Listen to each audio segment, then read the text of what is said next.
حتى أهل البدع والأهواء، أهل البدع العقائدية وأهل البدع السياسية. أنا أقول بيننا وبينكم السلف، بيننا وبينكم الكتب، كان فيقول البدع بيننا وبينكم السلف. Bismillahirrahmanirrahim. Alhamdulillahi hamdan katsiran thayyiban mubarakan fih, kama yuhibbu rabbuna wa yarallah. Asyhadu an la ilaha illallah wahdahu la syarika lah, wa asyhadu anna Muhammadan abduhu wa rasuluh, sallallahu alaihi wa ala alihi wa ashabihi wa man tabi'ahum bi ihsanin ila yaumiddin. Amma ba'd. Pertemuan kemarin kita mengambil fasal yang dibawakan oleh Imam As-Sa'di rahimahullahu ta'ala di akhir muqaddimah,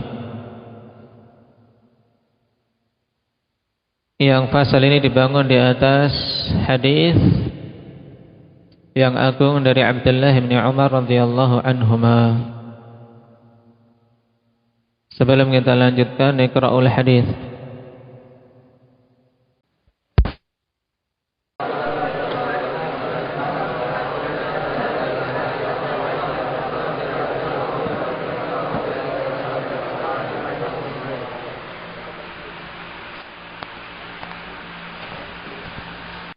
Baik, barakallahu fiikum. Dan insyaallah metode kita akhwan pada kitab Minhajus Salikin ini, setiap bertemu dengan hadis yang dijadikan dalil oleh muallif rahimahullah, dihafal. Kemudian diingat permasalahan yang dibangun di atasnya. Dengan demikian seorang akan terkumpul padanya dalil-dalil dan fikih yang bagus. Nah, karena telah kita lewati, hakikat fikih adalah ma'rifatul ahkami syar'iyyatil amaliyah bi adillatiha tafsiliyah. Sehingga dengan kita tahu dalil yang suatu permasalahan fikhiyah dibangun di atasnya, akan semakin memperkokoh pijakan seorang muslim. Taib. Dan pada pertemuan kemarin, pada hadis Abdullah bin Umar tersebut, yang terkandung padanya 5 rukun, 5 pilar yang tidak akan mungkin Islam bisa tegak kecuali dengannya. Apa saja itu, Yusuf? Taib, barakallahu fiikum. Naam, membaca 2 kalimah syahadah, kemudian menegakkan salat, yang ketiga menunaikan zakat, yang keempat berhaji ke Baitullah, dan yang kelima puasa Ramadan. Taib. Dan kemarin juga kita ambil faidah bagus terkait persaksian Muhammadur Rasulullah, di mana kita berkeyakinan bahwasanya beliau Rasul yang diutus kepada seluruh jin dan manusia, menyeru kepada tauhid, di mana kita wajib mentaati beliau, membenarkan semua khabar-khabar yang beliau sampaikan, dan mengikuti jalan yang beliau tempuh. Nah, Allah Subhanahu wa ta'ala kokohkan beliau dengan mukjizat. Apa itu mukjizat? Mukjizat itu apa, Badri?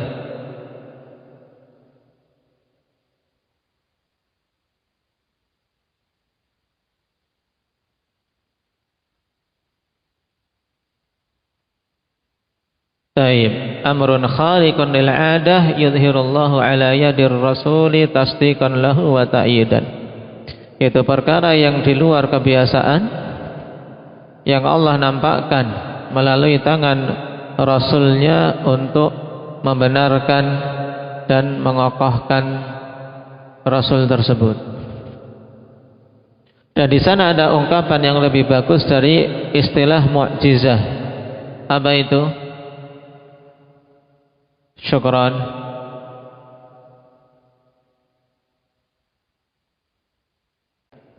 Taib. Istilahnya ayat. Nah, ayat-ayat kenabian, maksudnya bukti-bukti kenabian, mukjizat kenabian. Tapi tidak masalah seorang menggunakan istilah yang sudah masyhur ini, yaitu mukjizat. Kemudian tanda kebenaran Rasul sallallahu alaihi wasallam itu sangat banyak. Namun bisa diklasifikasikan menjadi 3 golongan pokok yang dengannya kita bisa bisa mencakup semua perkara-perkara yang menjadi tanda kebenaran Rasulullah sallallahu alaihi wasallam. Apa saja 3 hal tersebut? Fadil.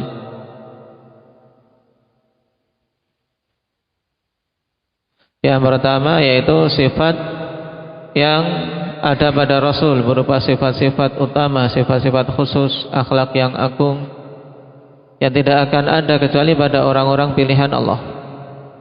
Yang kedua, apa Afif? Apa? Diberikannya mukjizat-mukjizat. Nah, yang manusia tidak mampu untuk mengadakannya. Contohnya apa? Mukjizat yang dinampakkan dengan tangan Rasul sallallahu alaihi wasallam. Tayyib. Labas. Al-Quran mukjizat yang paling agung. Yang lainnya apa Hindi? Terbelahnya bulan. Yang lainnya apa Abdullah?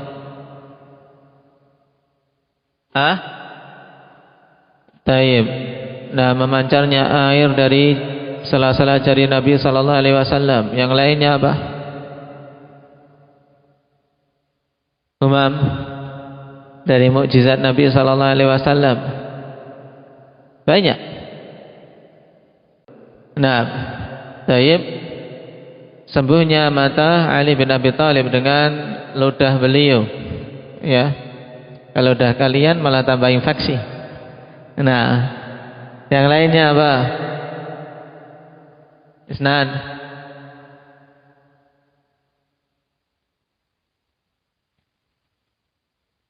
Pohon yang tunduk kepada beliau, datang dan pergi. Kemudian daging yang berbicara pada beliau, Nabi memberitahu kalau dia diberi racun dan seterusnya. Dikumpulkan oleh para ulama dalam kitab khusus Dalailun Nubuwah, bukti-bukti kenabian Nabi sallallahu alaihi wasallam. Taib. Kemudian jenis yang ketiga apa? Yang menunjukkan kebenaran Nabi sallallahu alaihi wasallam. Zakaria.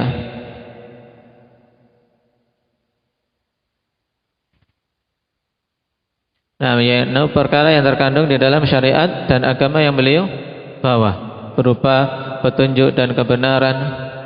Ini cukup untuk membuktikan bahwasanya beliau benar. Kenapa? Karena yang beliau bawa hak. Yang beliau bawa sesuai dengan fitrah. Yang beliau bawa sesuai dengan kemaslahatan manusia, baik pada perkara dunia maupun agamanya. Nah, sekarang kita masuk ikhwanifillah pada pembahasan inti dari kitab yang sebagaimana kebiasaan para fuqaha, mereka mengawali dengan kitabut taharah.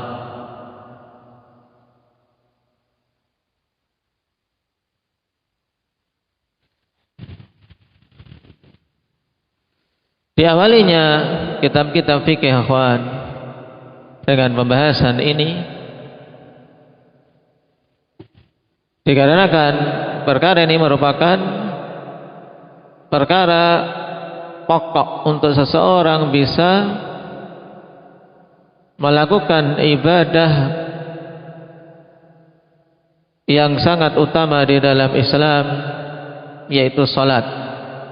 Karena syarat dari syarat utama untuk bisa salat itu sah adalah apa? Adalah dengan taharah, sucinya dia dari hadas maupun najis. maka dikedepankan pembahasan tersebut di dalam kitab-kitab fikih. Kita baca apa yang dibawakan oleh Imam As-Sa'di rahimahullahu taala di sini. Wa amma as-salatu falaha syurutun tataqaddamu 'alaiha. Nah, kalau kita perhatikan akhwan, dalam muqaddimah kemarin, nah di fasalnya yang beliau bawakan, beliau sebutkan hadits Ibnu Umar.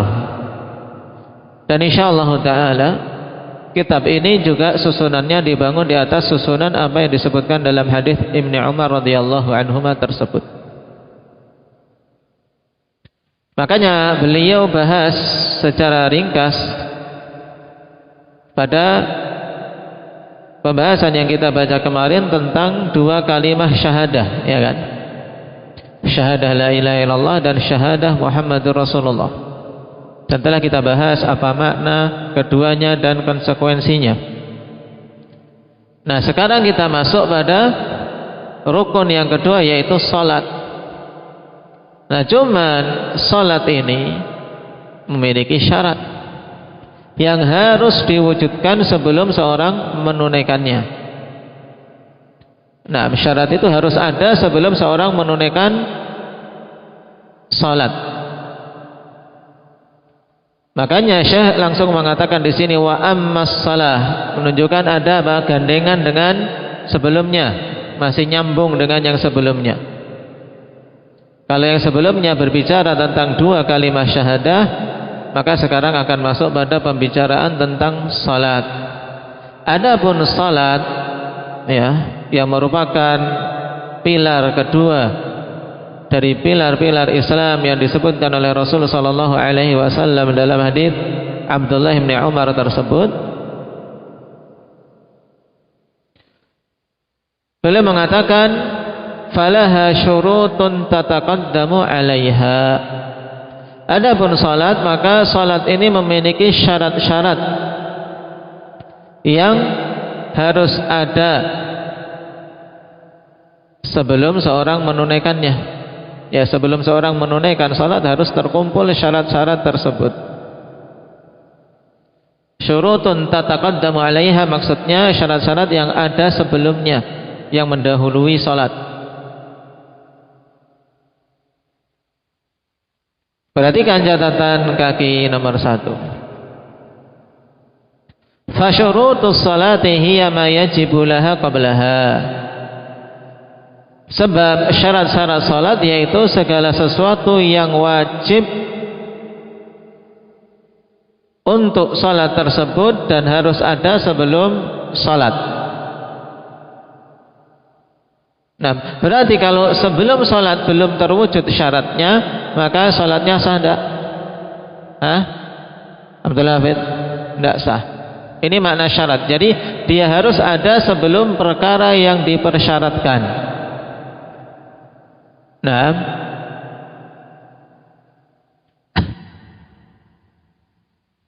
fal farqu baina syarti wa rukni. Sekarang ada faedah.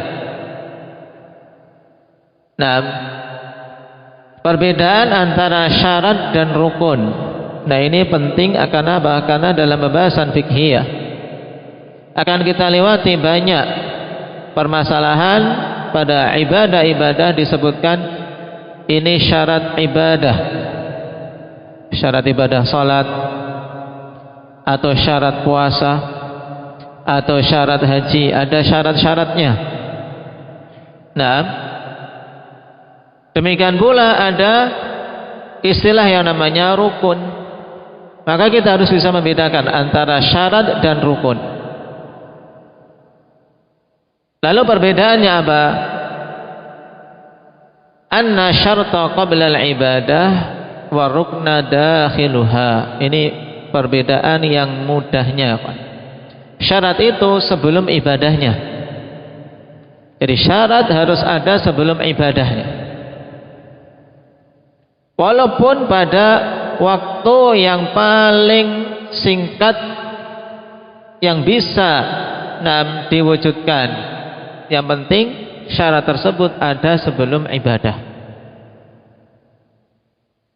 Sedangkan rukun itu dakhiluha. Rukun itu adalah sesuatu yang ada di dalam ibadah tersebut yang merupakan unsur pokok dari ibadah itu. Itu namanya rukun. Dan nanti pada salat akan kita ketahui apa syaratnya dan juga apa rukunnya. Dalam puasa juga akan kita ketahui pembahasan tersebut insyaallah taala.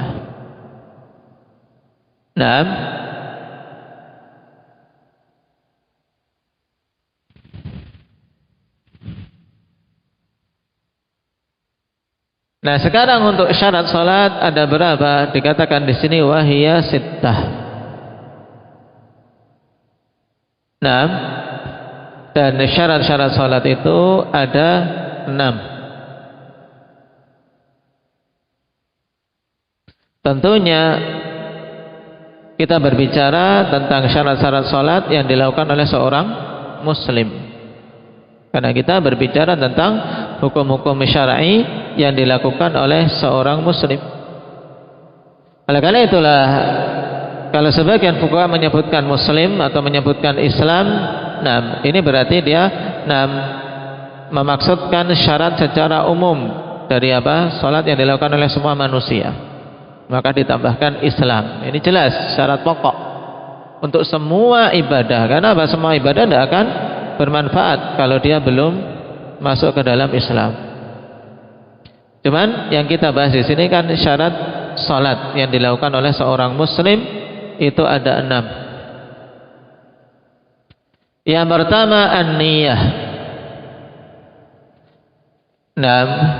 Antum melihat dalam catatan kaki sudah ada semuanya di situ. Niat akhwani fillah yang rajih pada setiap ibadah itu merupakan syarat, bukan rukun. Memang terjadi khilaf yang kuat di kalangan para fuqaha juga di kalangan usuliyin. Syarat itu masuk syarat, niat itu masuk syarat ataukah rukun? Dan yang rajih pendapat yang kuat, niat itu masuk di dalam syarat. Kenapa? Nah, ini Anda harus pahami. Kenapa kok yang kuat niat itu masuk ke dalam syarat? Dikarenakan niat itu harus ada sebelum ibadah. Tidak boleh seorang sudah Allahu Akbar baru niat. Demikian pula tidak boleh seorang sudah masuk siang hari di siang hari Ramadan kemudian baru mau niat puasa. Padahal puasa itu kan harus dimulai dari semenjak terbitnya fajar. Berarti pada waktu tersingkat sebelum terbitnya fajar dia harus sudah sudah berniat. Kenapa? Karena ibadah tersebut dari awal sampai akhirnya harus ada niatannya. Makanya niat itu merupakan syarat. Kemudian yang kedua, at-taharah minal hadath, suci dari hadath. Makna hadath insyaallah akan diterangkan nanti. Yang ketiga, at-taharah minan najasah, suci dari najis. Yang keempat, dukhulul waqti, masuknya waktu. Ini jelas karena kalau belum masuk waktu seorang menunaikan salat tidak akan sah. Yang kelima, satrul aurah, menutup aurat. Dan akan ada pembahasan insyaallah. Apa yang wajib ditutup pada para wanita dan apa yang wajib ditutup pada para lelaki di dalam salatnya. Dan yang keenam, istiqbalul qiblah. Menghadap kiblah. Ini 6 syarat salat.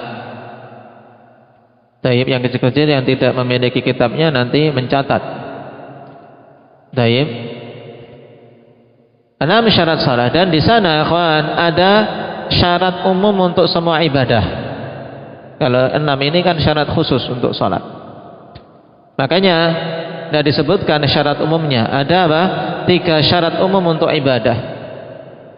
Pada setiap ibadah harus ada ini untuk dikatakan ibadah itu sah. Ya, 3 syarat umum untuk ibadah. Yang pertama apa? Islam. Yang kedua al-aql, dia harus berakal. Orang gila melakukan salat walaupun beratus-ratus kali, sah enggak ibadahnya, Afif? Kok tahu? Pernah gila? Hah? Zaib, jelas enggak? Ya kan? Berakal. Yang kedua syaratnya adalah berakal. Yang ketiga tamyiz. Yang ketiga tamyiz. Apa tadi ini? Islam, akal, tamyiz. Ini 3 syarat umum khonifillah untuk suatu ibadah bisa diterima, bisa sah secara apa? Secara syar'i. Islam, akal, tamyiz. Tamyiz yaitu kemampuan seseorang ikhwan untuk bisa membedakan dirinya bahwasanya dia telah masuk ibadah atau tidak. Ini memayyiz. Misalnya salat, salat ketika dia takbiratul ihram, seorang mumayyiz ketika salat ya dia punya niat. Karena membedakan aku kondisi salat dengan apa? Ketika telah salam aku sudah di luar salat. Makanya kalau salat wajib kok masih tolah-toleh, masih senggol-senggol, ini sebenarnya mumayyiznya masih dipertanyakan. Kenapa? Karena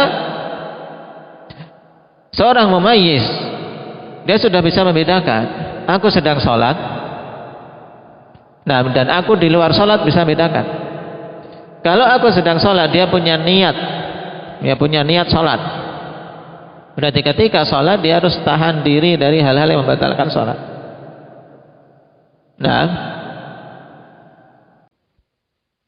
Berarti kalau digabung semuanya, kawan, digabung semuanya syarat untuk sahnya salat, berarti semuanya ada berapa? 6 yang disebutkan di sini dengan 3 syarat umum, berarti ada 9. Makanya jangan heran kalau sebagian fuqaha menyebutkan apa? 9 syarat tersebut. Cuman tadi perinciannya 3 syarat umum, Islam, akal, tamyiz. Kemudian 6 syarat yang khusus untuk salat. Tayyib, antum ingat-ingat ini karena ini ringkasan yang sangat bagus dari pembahasan yang panjang. Dan masing-masingnya insyaallah akan dirinci setelahnya. Qala al-muallif rahimahullahu ta'ala, faminha, maka di antara syarat salat tersebut al-awwal at-taharah. Sekarang kita masuk pada perincian yang pertama. Bahwasanya di antara syarat salat adalah taharah. Kama qala Nabi sallallahu alaihi wasallam, la yaqbalullahu salatan bighairi tuhur. Muttafaqun alaih.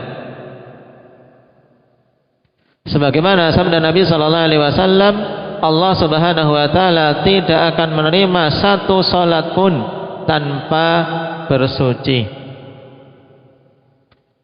Allah tidak akan menerima satu salat pun tanpa taharah. Menunjukkan bahwasanya untuk salat ini bisa diterima oleh Allah, dia harus taharah. Baik. Dan salatan berarti kan salatan. Salatan di sini apa? Nakirah.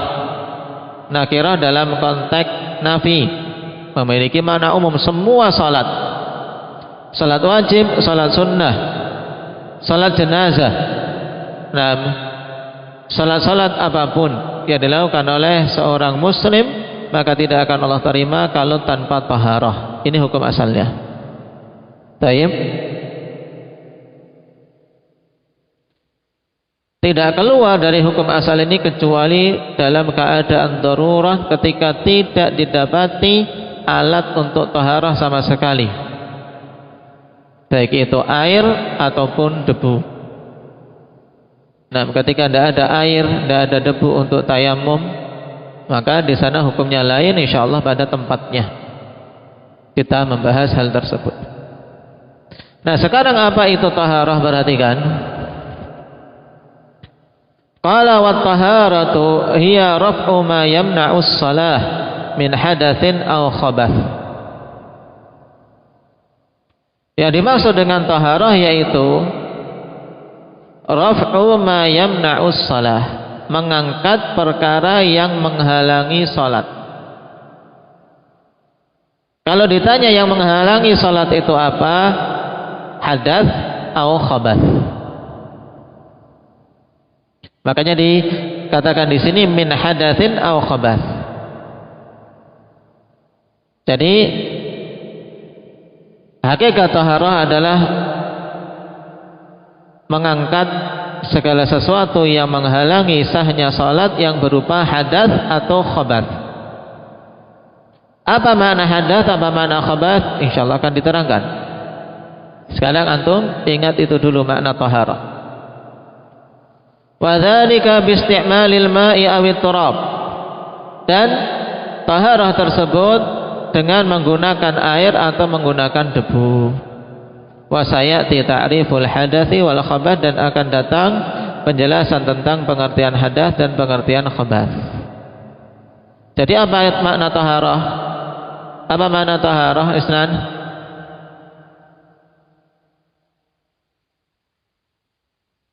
Nah, mengangkat perkara-perkara yang menghalangi salat berupa apa? Berupa hadath atau khabath. Ingat ini. Taib. Kemudian dalil yang lain, akhwan, tentang dipersyaratkannya taharah. Perhatikan, akhrajahu Muslim bihadzal lafadz min hadits Ibnu Umar. Itu tentang lafaz la yaqbalullahu salatan bighairi tuhur. Antum nanti menghafalnya, ya, menghafalnya hadis ini, ya, an Ibnu Umar radhiyallahu anhuma anna Rasulullah sallallahu alaihi wasallam qaal la yaqbalullahu salatan bighairi tuhur. Rawahu Muslim. Ini rawahu Muslim. Jadi Imam As-Sa'di rahimahullahu taala, nah, ada sedikit keliruan di sini. Untuk lafaz la yaqbalullahu salatan bighairi tuhur dengan lafaz seperti ini riwayat Muslim dari sahabat Ibnu Umar. Adapun riwayat yang muttafaqun alaih, perhatikan, wa akhrajahu al-Bukhari wa Muslim min hadits Abi Hurairah bil lafaz la tuqbalu salatu man ahdatha hatta yatawadda. La tuqbalu salatu man ahdatha hatta yatawadda. Ini hadis muttafaqun alaih dari Abi Hurairah. Tidak akan diterima salat seorang yang berhadath sampai dia berwudu. Nah, ini dua hadis pokok tentang dipersyaratkannya taharah untuk salat. Hadis Ibnu Umar dalam Sahih Muslim dan hadis Abi Hurairah muttafaqun alaih. Qala faman lam yatatahhar minal hadatsil akbari wal asghar wan najasati fala salatalah. Sehingga siapa saja yang tidak bertaharah, tidak bersuci dari hadas yang besar maupun hadas yang kecil dan najis, maka tidak sah salat untuknya. Fala salatalahu, fala salata tasihhu lahu. Ini maknanya, tidak ada salat yang sah baginya. Dalam artian tidak akan sah salat walaupun dia jungkir balik. Nah, kalau tidak bersuci dari hadath akbar atau hadath asghar atau najis. Taib.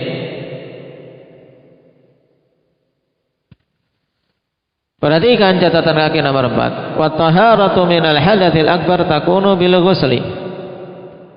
Wa taharatu minal hadatsil asghar takunu bil wudu. Wa taharatu minan najasati takunu bi izalatiha. Ini keterangan yang ringkas tapi berfaedah. Taharah dari hadas besar dengan mandi. Sedangkan taharah dari hadas asghar dengan berwudu, dan taharah dari najis dengan menghilangkannya. Ya. Kalau ditanya taharah dari najis dengan apa berarti? Dengan apa Akmal?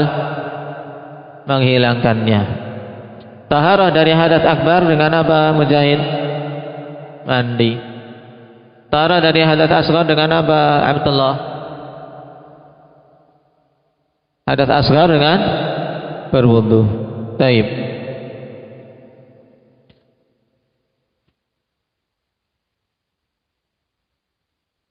Wa taharatu naw'an. Dan taharah itu ada dua jenis. Ya. Taharah ada dua jenis. Ahaduhuma at-taharatu bil ma'i wa hiyal aslu. Yang pertama dari kedua jenis tersebut adalah taharah menggunakan air, dan ini hukum asalnya. Hukum asal dalam taharah menggunakan apa? Menggunakan apa ya? Air. Ya, hukum asal dalam taharah menggunakan air. Tayyib. Qala ay at-taharatu bil ma'i hiyal aslu. Wa amma taharatu bit turab wa hiya tayammum fa hiya badalun anhu. Maksudnya bahwasanya taharah menggunakan air itu adalah hukum asal yang menjadi apa? Asal pilihan kita pertama kali ketika mau taharah yang menggunakan air. Adapun taharah menggunakan debu itu yang berupa tayammum adalah badal, adalah pengganti. Badal itu pengganti dari taharah menggunakan air. Taib. Wal ma'u qisman, dan air yang merupakan apa? Alat utama untuk taharah qisman, ada dua jenis. Tahurun wa najis. Nah, air ada dua jenis, yaitu apa? Tahur dan najis. Tahur itu yang suci dan mensucikan. Suci dan mensucikan. Ini tahur. Yang kedua najis. Nah, air yang najis, yaitu air yang telah berubah salah satu dari tiga sifatnya disebabkan adanya najis yang mencampurinya. Tiga sifat itu apa? Yaitu warna, bau, dan rasa. Maka kapan saja air telah berubah salah satu dari tiga sifat ini, berubah warnanya atau berubah baunya atau berubah rasanya dengan perkara yang najis, maka hukumnya air tersebut apa? Berarti hukum air tersebut apa Muhammad Sido? Najis. Nah, ini paham ya kawan? Sekilas remeh, tapi kalau antum membaca kitab-kitab fikih yang induk akan didapati khilaf sangat panjang dalam pembagian air. Ya, dalam pembagian air terjadi khilaf yang panjang. Dan yang rajih air itu cuma terbagi jadi dua ini, antum pegang saja saat ini, yaitu tahur dan najis. Di sana ada yang membagi menjadi tiga, tahur, tahir, dan najis. Apa bedanya? Nah, mereka membedakan, ada di sana kondisi air yang sifatnya suci tapi tidak bisa mensucikan. Dan ini pendapat yang lemah. Kenapa? Karena selama air itu masih dikatakan air dan dia itu suci, maka dia bisa untuk mensucikan. Tidak ada yang namanya air suci tidak bisa untuk mensucikan. Taib. Paham? Loh, air teh bisa untuk bersuci? Hah? Air susu? Bisa untuk bersuci? Nah, ini gimana berarti? Tadi dikatakan selama air itu adalah suci, maka bisa untuk mensucikan. Nah, inilah kadang rancunya kawan pembahasan fikih. Nah, dalam apa? Dalam istilah fikhiyah dalam bahasa Arab, kalau kemudian kita mau terangkan dalam bahasa Indonesia. Nah, kalau dalam bahasa Arab air teh ya cuma syai, nggak ada airnya. Teh gitu aja. Syai. air kopi, minuman kopi ya, qahwah. Air bukan ma itu. Dalam bahasa Arab tidak dikatakan al-ma. Tidak dikatakan al-ma. Karena yang bisa untuk mensucikan itu al-ma. Maun itu kayak gini nih, ma ini namanya, ma. Nah, tapi kalau kita masih butuh air putih gitu. Nah, itu yang bikin bingung. Nah, yang bikin bingung apa? Kita kadang. Jadi, teh, minuman teh itu, minuman kopi, susu itu tidak dikatakan ma dalam bahasa Arab. Tapi disebut apa? Ya langsung qahwah, syai, terus apa? Susu apa? Halib. Paham? Itu suci memang. Dan tidak bisa digunakan untuk bersuci. Kenapa? Karena dia bukan apa? Bukan ma. Tidak dikatakan al-ma'u. Tidak dikatakan air. Nah, tidak dikatakan air dalam istilah apa? Istilah ini, istilah bahasa Arab, istilah syar'i. Paham? Jadi jangan tercampur antara air dalam bahasa kita dengan apa? Istilah al-ma. Al-ma ya, ini air murni. Air murni. Sebelum ada campuran yang lain. Makanya al-ma'u isman. Ma itu ada dua jenis toh. Apa tadi? Hamzah? Apa? Tahur dan najis. Nah, bedakan tahur, makna tahur itu dia suci dan mensucikan. Dia zatnya sendiri suci dan bisa digunakan untuk mensucikan yang lain. Itu tahur. Dan makna najis ya makna air yang ternajisi. Baik. Adapun tahir, untuk tambahan saja istilah tahirun, dia itu suci secara zatnya. Tapi belum tentu bisa mensucikan yang lain. Seperti misalnya qahwah, halib, teh, kopi, susu. Dia tahir atau tahur? Mubadah. Tahir, dia itu suci. Tapi tidak bisa untuk mensucikan yang lain, tidak bisa wudu dengan teh. Ya kan? Kenapa? Kalau ditanya kenapa nggak bisa berwudu dengan teh, dengan air teh, taib, kemudian air susu. Kenapa? Syukron. Karena bukan ma, ya.